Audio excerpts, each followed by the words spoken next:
The thing is, life is difficult for everybody. None of us makes it out alive. It is the most difficult school or series of tests that we will ever have to endure. And life is not meant to necessarily be enjoyed. Actually, it is meant for the spirit or the soul to grow and to transform into its highest potential, which ultimately will result in liberation or will result in going back to our Creator. Our soul is within this material manifestation of a human being. And so we experience life from the limitation of the five senses that human beings carry, the six senses, including the mind. So we cannot see what other beings can see. We cannot interpret life the way higher or lower beings can interpret life. So we are very limited by our senses. So actually, to transcend the senses is the ultimate goal of life, because when we can transcend the senses and come back to the seat of the soul and realize who we are, this is self-realization, then what happens is we are awakened to the fact that we're just visiting here. We awaken to the fact that we are infinite beings, that we have never actually been born. It's just that we've been placed in the body, and we're never actually dying or dead, or we never cease to exist. We just shed the body. So this brings up a whole new set of circumstances to what we previously thought to be true. Now, instead of us being limited beings, and instead of everything in life being so serious and taken so seriously, we can actually use this human form of life as an opportunity to play in the ways that we can and understand that we are here to experience soul growth. The only way to experience soul growth is to face, understand, and pass lessons, pass the tests that we have to incur. And for each person, these tests are going to look different, but they're always going to result in some sort of calamity or sadness or weakening of the spirit or depression or loss of some sort, because these things actually transform the nature of the condition of the soul. These things actually catechise the soul into growth. Comfort will not catechise the soul into growth, right? Which is you. You are the soul. So comfort will not catechise you into growing. It will not, make you change or transform or ascend or expand in any way. It's only through pain and strife and suffering that when we meet it head on with courage and with resolve and with a lack of a fear, and we actually allow for ourselves to go through pain, deep pain, that's when we change. We change on a chemical level, we change our DNA, and all of this is a result of the soul actually changing and transforming. So things happen at a soul level, change happens at a soul level. And then the outer body starts to change, the DNA starts to change, even the mind starts to change or expand. And pain for the sake of pain is useless. Suffering for the sake of suffering is useless. It should always be seen for what it is, as a catalyst, as a spark for growth, as an ignition for inner growth, for transcendence, for transcending the pain. And we can only transcend pain when we learn what it is. I'll give you an example. I had my very first spiritual awakening at 19, and it was from a series of events that led me towards meditation. And so I started meditating, and I was very heartbroken. I was in a lot of pain, inner pain, turmoil. Actually, I was suffering from something called dissociation, which I don't know if I've ever talked about this, but essentially I had no identity. So I didn't know who I was. So this was after my first year of college. This is my story.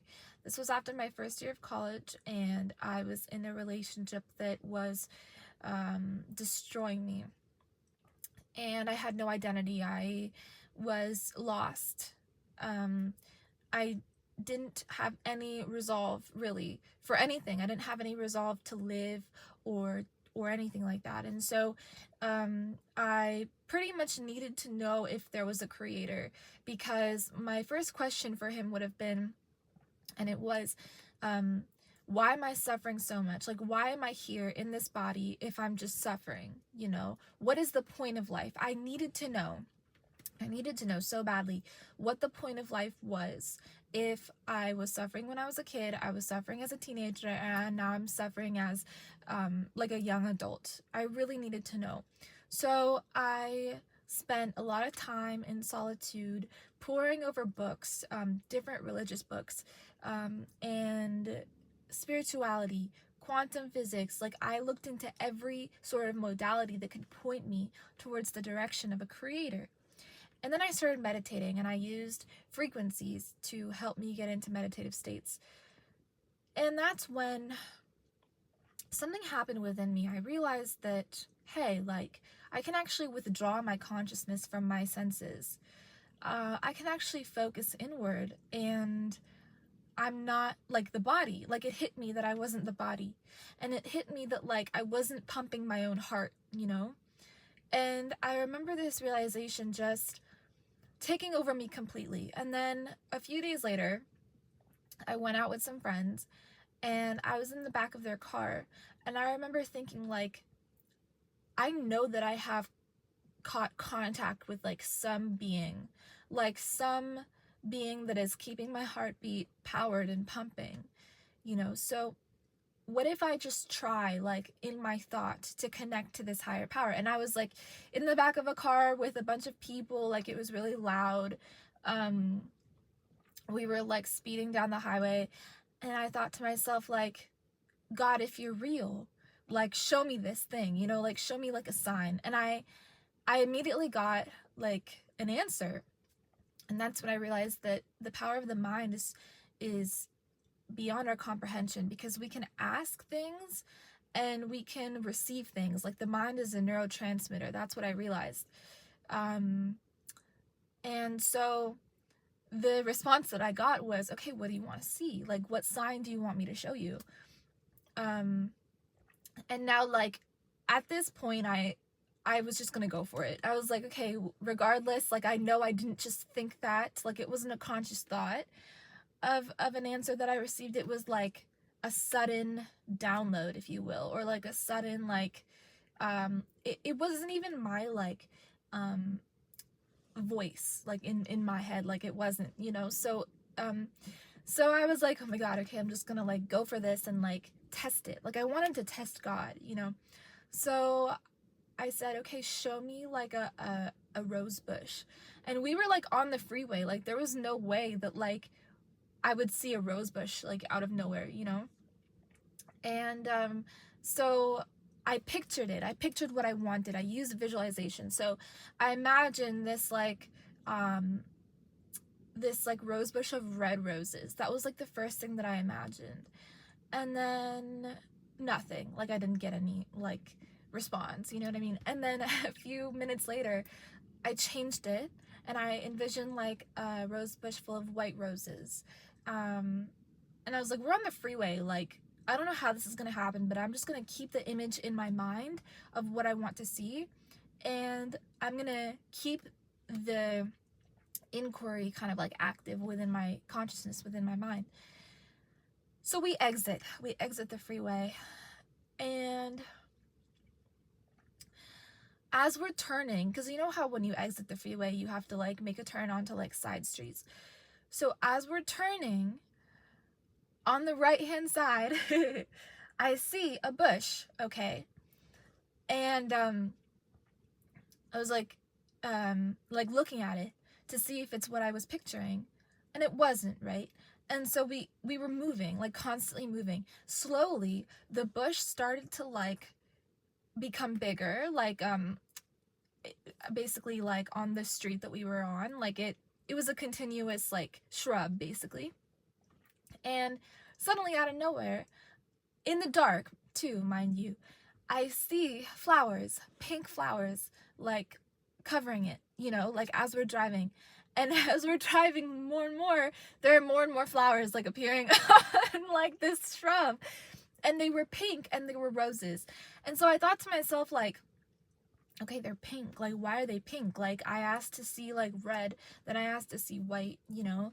And then I realized that because I wasn't clear about the sign I wanted to see, the universe had shown me both. like, you know?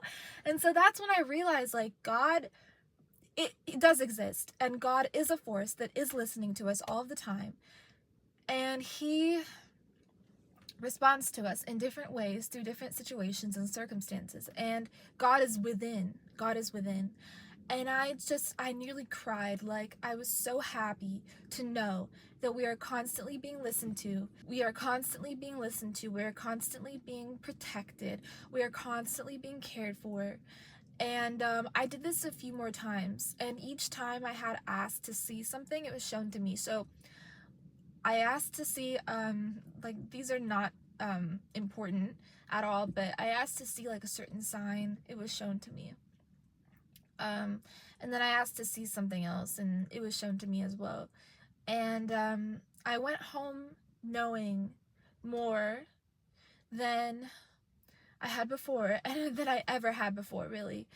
And that's when I discovered that, like, we all have this connection to our creator that we can tap into at any time, and it's always there for us, and we don't need to feel so alone. We're not alone. Like, again, something is taking care of us, something is protecting us and powering our heartbeat, and we think that we are so powerful. Like, we think we make things happen, and on some level we do, but it's by the grace of God. Like, it's by the grace of our creator that we make things happen, or that we can make things happen. Because who's facilitating all of this, you know? Who's allowing for us to inhabit this realm? And of course, like, on some level, we did choose to come here for the purpose of growth, because if we didn't need to be here on this planet, we wouldn't be here. That's how perfectly God operates. That's how perfectly the universe operates. So because we are here as human beings, and we have the fortune of being able to connect to our creator and serve ourselves and our communities and the global community at large, right? We should take advantage of every moment that we have. And this dawned on me, like, this just, like, hit me so hard that time, and I never stopped having awakenings after that. That was the beginning of my spiritual journey, and since then I've had multiple awakenings. I've been through lots of physical changes. I've been through lots of mental changes. I've had a lot of information deposited into me for the purpose of sharing and teaching and giving and spreading and loving. And I've also had the fortune of just being able to, you know, like, help in the way that I can, you know. So yeah, I've tapped into what happiness is. I've tapped into, and, like, it was very difficult. My journey has not been easy at all. I went through the soul's journey, and I'm still on that path, and I went through multiple, like, dark nights of the soul, multiple just, like, horrific experiences that, you know, I will write someday in a book. It's actually, I'm working on it. And yeah, just multiple things that, like, the average human being probably will never experience. And I believe that it's for the purpose of being able to teach people and reach people and help people. And so I'm very honored to be able to share this with you today. I hope you guys enjoyed this synopsis and this little story of mine.